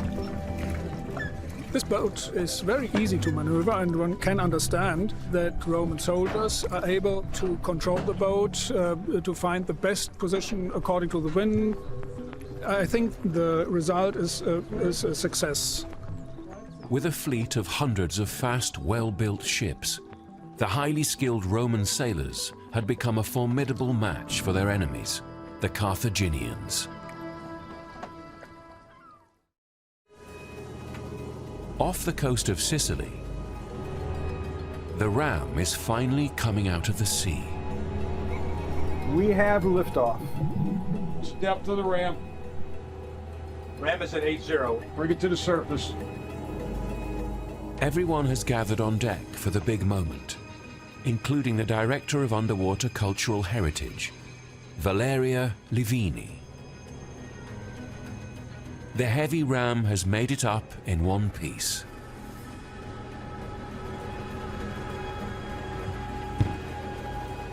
Peter, look. The force of the damage here Yes. produced a crack all the way up here. And also in this. Yes. Heel. Okay. Yeah, damage on every face. It's made of cast bronze, but still bears traces of the violent clash that sank the ship it was attached to during the Battle of the Agates. The next challenge for Peter and Valeria is to work out if it's from a Roman or Carthaginian ship. E poi non ha iscrizioni, No inscription. quindi forse è cartaginese. Forse. Carthaginian Navy? I think. The Romans usually decorate and inscribe their rams. The lack of any inscription suggests this one is Carthaginian. And remarkably, the size of the ram itself hints at the dimensions of the ship. And on the inside is the wood. Yeah. 3 different timbers. Yeah. And this is a big keel. We really need to get some samples. Can we do that? Great. I mean, it's big timbers that it's covering here. I mean, this would have been a big ship. The ship's size might have been a significant drawback. It made it harder to maneuver. This might even be the reason it was rammed and sank. This ship must have run into one that was much better made, and it must have just crushed like a can when it impacted the other vessel. For centuries, the Carthaginians ruled the Mediterranean. The rams on their ships were lethal weapons. In 241 BC, at the Battle of the Agates, they outnumbered the Romans, but were heavy with supplies. The Roman navy, now a match for their enemies, took down their masts and rowed at speed into battle. They outmaneuvered the Carthaginians, ramming and sinking 50 of their ships and winning a shock victory.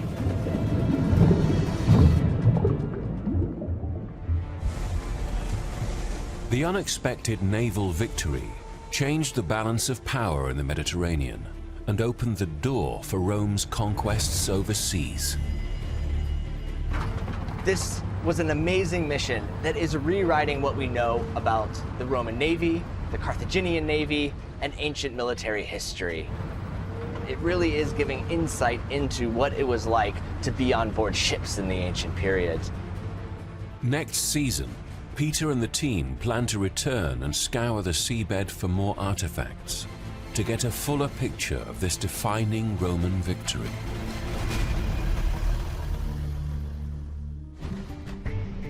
In Tunis, Najib investigates how the loss of this battle affected Carthage. He heads to a very special site in the south of the city. We find several layers of burials. The earliest layers go back to 750 BC. The site is a Tophet, a sacred burial place for children. This special cemetery was established at the same time as the city of Carthage, around the 8th century BC. Each of these stelae was placed next to an urn, which held the cremated remains of a child. Najib looks for the last burials. They stop by the mid-2nd BC. Only 100 years after the Battle of the Agates, the Carthaginians abandoned their precious graveyard. The Tophet functioned with a city, with people who lived here, and they buried their babies here. The use of such a cemetery stopped with the destruction of the city of Carthage. Najib looks for more clues of this devastating event. In a corner of the site, he finds an unexpected ancient construction, a vault. It was not built by the Carthaginians because Carthaginians never knew the use of the vault nor the arch. So it could be only Roman. The Romans built this vault and surely many other ones on top of the remains of Carthage. The Romans built over this precious burial site. It's evidence the Battle of the Agates wasn't the end of the rivalry.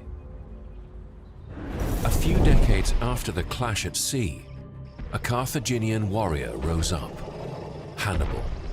He crossed the Alps with war elephants and wreaked havoc in Italy for 15 years. Then, in 204 BC, Roman general Scipio landed his army in North Africa, forcing Hannibal to return home.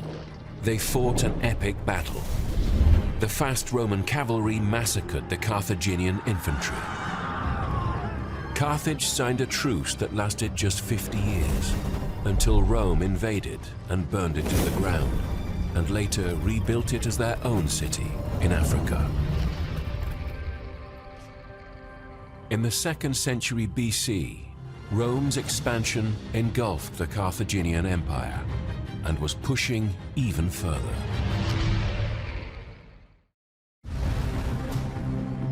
In Terracina, the storm has passed.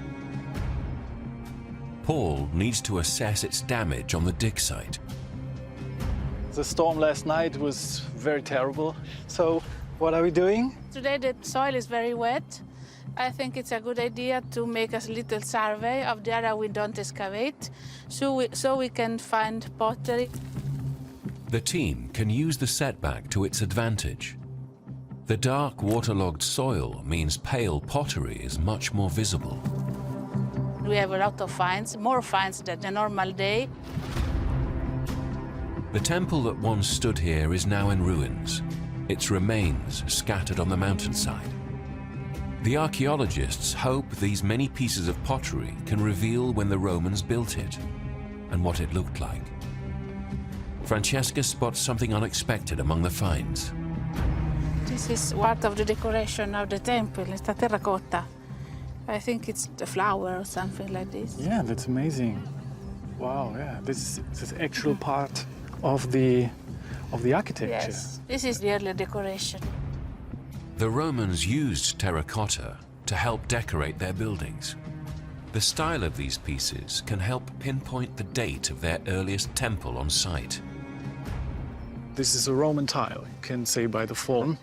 It was part of the roof. This must have been part of the 2nd century BCE, more or less. From the 2nd century BC, the Romans built magnificent temples here. The largest was likely dedicated to Venus, their goddess of love, fertility, and victory. They overlooked the commercial harbor of Terracina and were a visual representation of Rome's power and riches.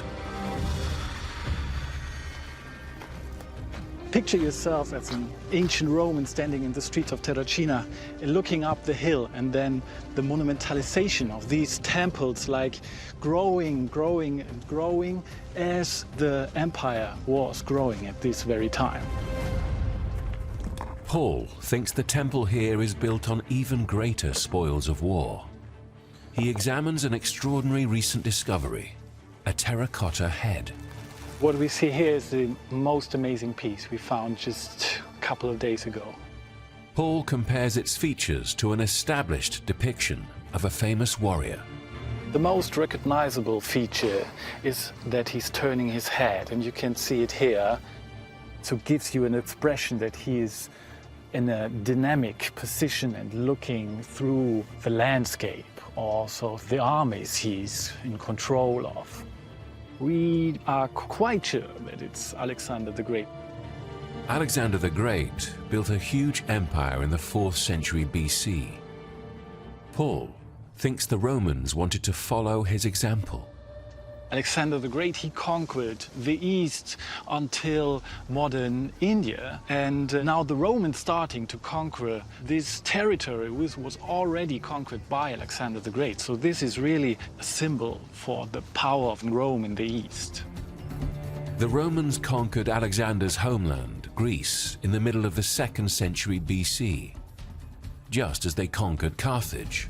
These incredible victories established Rome as the new military powerhouse of the ancient Mediterranean world. You show the man who conquered the world, and now the Romans had conquered the world.